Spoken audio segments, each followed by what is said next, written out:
Hello, this is my submission for chapter 13 at 10. We're doing section 13.5. So part A starts us off with saying that a spacecraft of mass 478 kg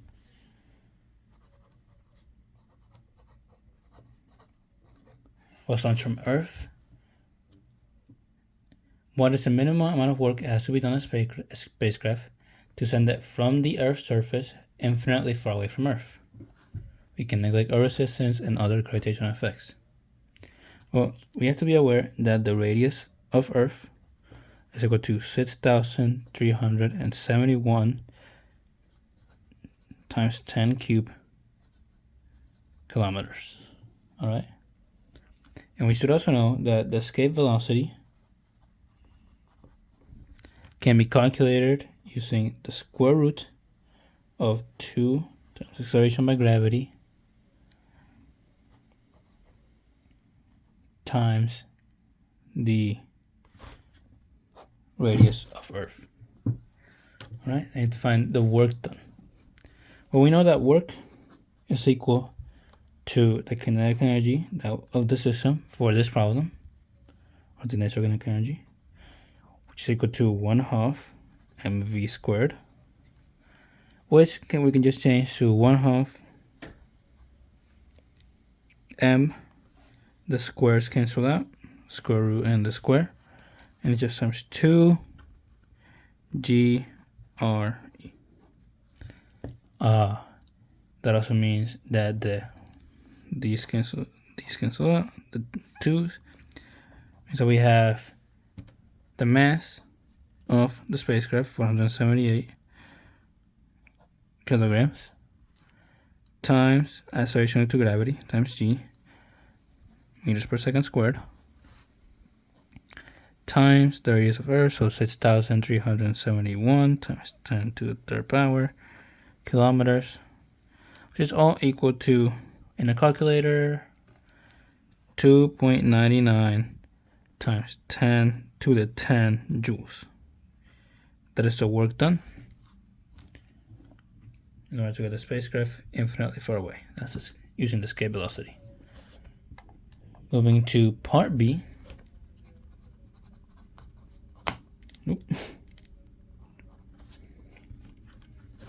We're told that a piece of spacecraft degree is an initial arrest to the Earth's surface from a height above the Earth equal to 1/2 of the Earth's radius.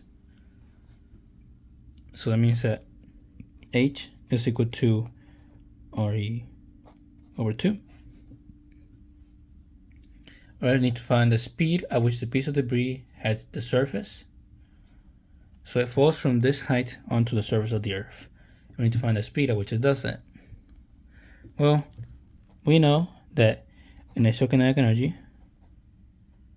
plus initial potential energy is equal to the final kinetic energy plus final potential energy using the conservation theorem. And we also know that, the law of conservation of energy. And we know that the initial velocity is 0. We also need to recognize that we're not given a mass for the piece of debris, so m just thus can't be used for this problem.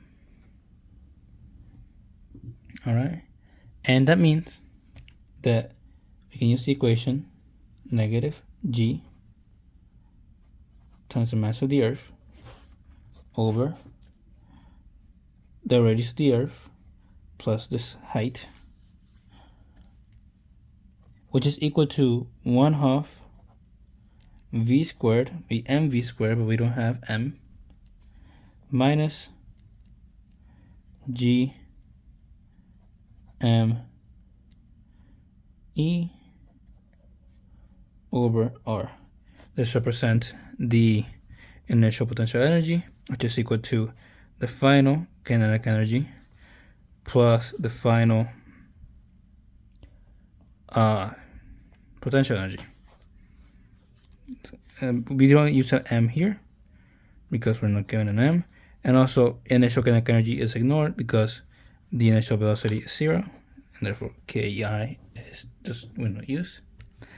And when we isolate for v, we find that the v will be the square root of 2 times negative capital G, which is the gravitational constant, times the mass of the Earth, over the radius plus height, plus G, capital G M E,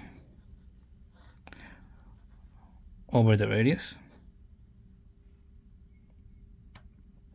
of the Earth, over V, all over the square root, under the square root, I mean. Alright, so we say that V is equal to square root of 2 times the negative of the universal gravitational constant. This constant is 6.673 times 10 to the negative 11th power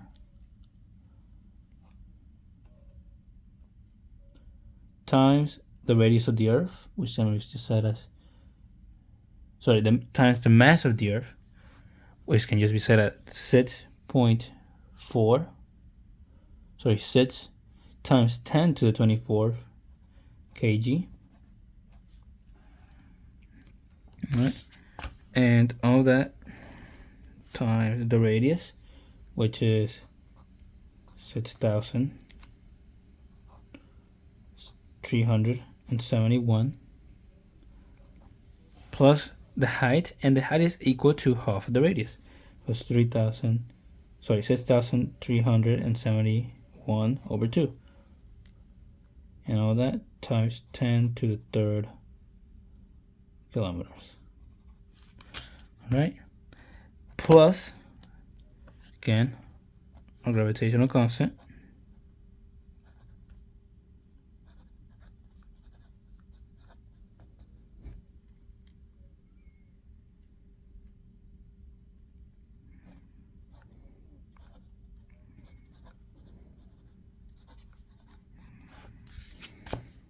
all over the radius of the Earth, which is again just 371 times 10 to the 3rd kilometers, and all that under the square root.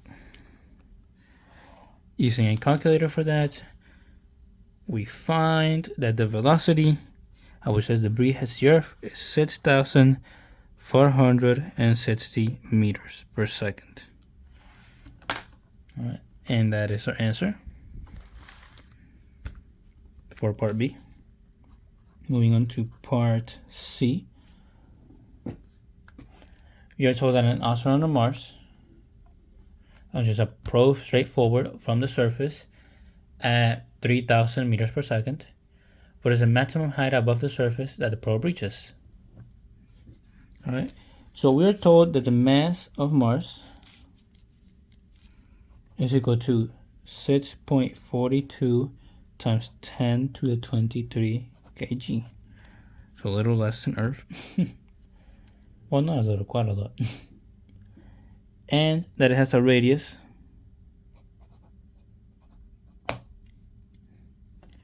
of 3.39 times 10 to the 6 meters, or 10 to the 3 kilometers. All right, and we're also told that the initial velocity is again 3,000 meters per second. All right, again, we are not given a mass for this probe. All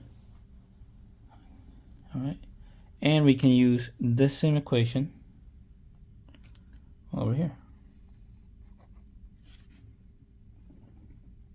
Now we need to solve for h. We need to solve the maximum height above the surface that the probe will reach. So we can isolate for h from this equation as being equal to negative gm over 1/2 v squared minus gm over rm, or the radius of Mars, minus the radius of Mars. So what does this mean? It means that plugging in our values and those constants, we have negative 6.673 times 10 to the negative 11 times 6.42 times 10 to the 23 kg over 1/2 times 3,000 meters per second squared minus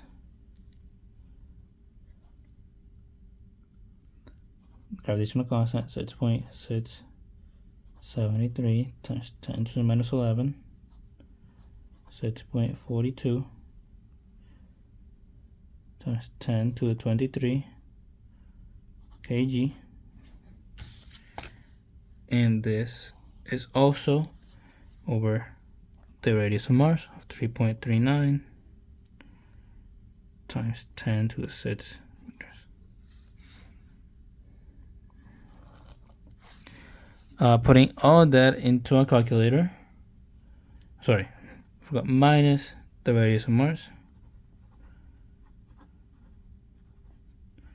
Putting all that into a calculator tells us that h is equal to 1.9 times 10 to the 6 meters.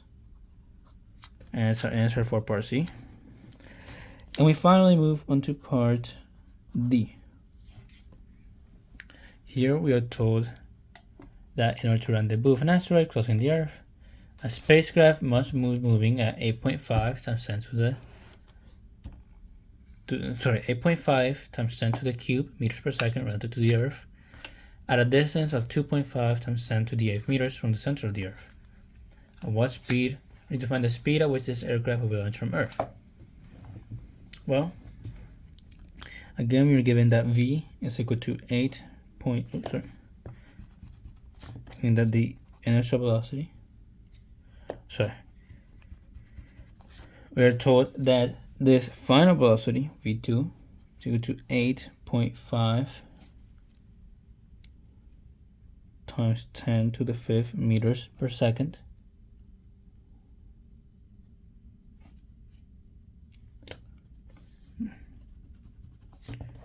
To the 3 meters per second, and that the distance will be 2.5 times 10 to the 8th meters. We are again not given a mass for this spacecraft that will rendezvous with the asteroid, but we are given an initial velocity. We can use the same equation, except now we can add initial kinetic energy. We still cannot use mass, so it will stay absent from our equation.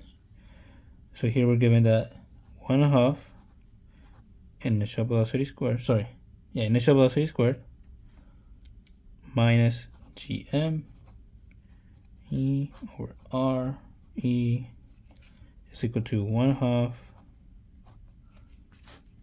v2 squared minus g e over d, which is the same as r plus h, just d, and we can need to isolate for v1 or vi. Isolating for that, we find that initial velocity is equal to the square root of 2 times 1/2 final velocity squared plus g mass of Earth times 1 over r minus 1 over d. Plugging in our values, find that v1, or initial velocity, is equal to the square root of 2 times 1/2 times 3,000.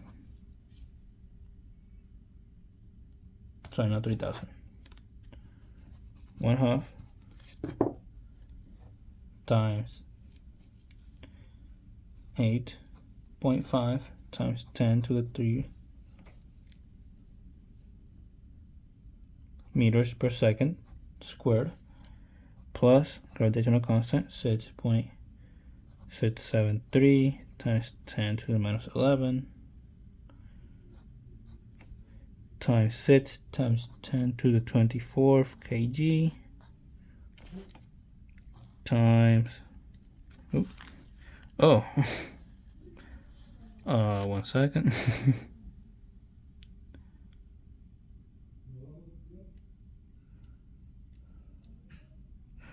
Right, 1 over the radius of Earth of 6,371 times 10 to the third meters minus 1 over 2.5 times 10 to the 8th meters. Actually, this is kilometers.